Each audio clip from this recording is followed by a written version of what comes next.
to take you live to the Mogra Children's Home along Kiambu Road, where I do understand that the Nairobi governor, that is Johnson Sakaja, is in attendance. Let's get to hear what he's telling the congregants there. Now, that is the ideal situation. Lakini vile tuko kiuchumi kwa sasa, hata hizo familia kupata kuongeza mdomo mmoja ya kulisha ni ngumu.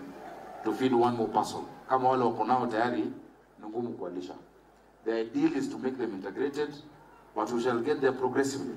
So don't worry. That is not going to happen anytime soon. Tunajua yale mahitaji tuko nayo Nairobi kwa mfano. Tunajua watoto wetu wengi sana ambao hawana mahali pa kuishi, hawana familia. And the work you're doing is blessed work. The Bible says in James 1:27 that true religion that God considers praiseworthy is to take care of orphans and widows at the time of need and to keep oneself from being polluted by the world. What you're doing is bigger than any crusade. What you're doing is bigger than any religious activity that is traditional religion, because God describes it as true religion. Hii ndio kuhubiri, kuchunga watoto na kujitolea. Na vile mzee amesema, ungeamua kutumia hii shamba kujenga manyumba, kufanya mambo yote, but money is not everything. Why gain the world and lose your soul? Pesa sio kila kitu. Hapa ndio investment ya kweli. Investment ya kweli ni kwa watoto wetu na kwa maisha yao. So tupigie directors wetu makofi jamani. I want to assure you we will keep supporting you. Wacha ile chakula tumeleta leo, tutazidi kuleta mara kwa mara. We will keep sending support because mahitaji ni mengi. Hawa watoto wanahitaji mambo mengi. Wanahitaji kusoma, wanahitaji nguo, wanahitaji chakula, wanahitaji vitabu. Lakini zaidi ya hayo wanahitaji kupendwa. Na nimefurahi kwamba mmewapatia atmosphere ambayo mnawapenda. So I want to thank you directors. I want to thank all the caregivers who are here. Wale ambao mnachunga watoto. Tafadhali msimame. Wale mmevaa I think blue. Watoto mnajua hawa? Mnawapenda? Wanawachunga hawa maanti wetu. Tuwapigeni makofi. Tuwaambie asanteni.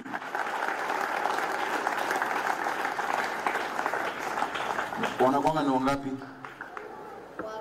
Going at Mogra Children's Home, where you can hear from the governor, that is Johnson Sakaja. The children who are orphans will receive food and non-food items. Now, I want to take you live to the Kenyatta International Convention Center, where I do understand our very own Regina Manyara is on standby. Regina, good afternoon. It is the Battle of the Choir Easter Festival. So tell us, who won the battle?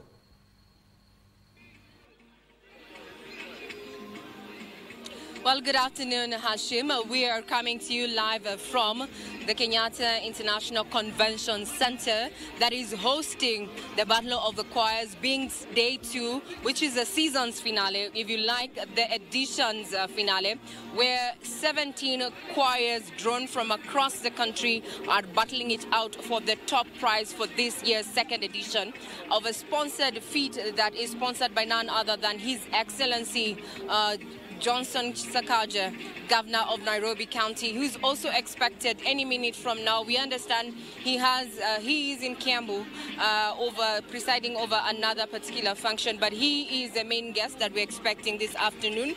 But from morning, the 17 finals, the 17 choirs that made it to the final after yesterday's battle have been at it again.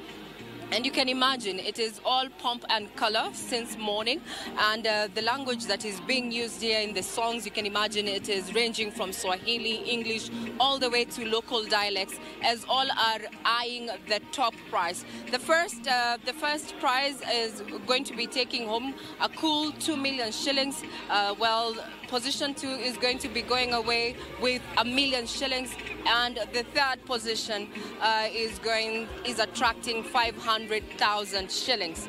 Sponsored by the governor, it has been set up during the Easter season, and today is Easter Monday.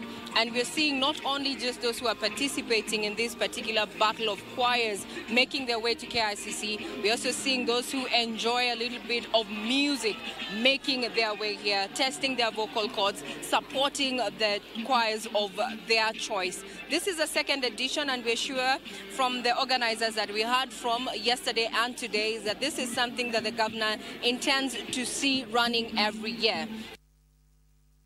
Of what is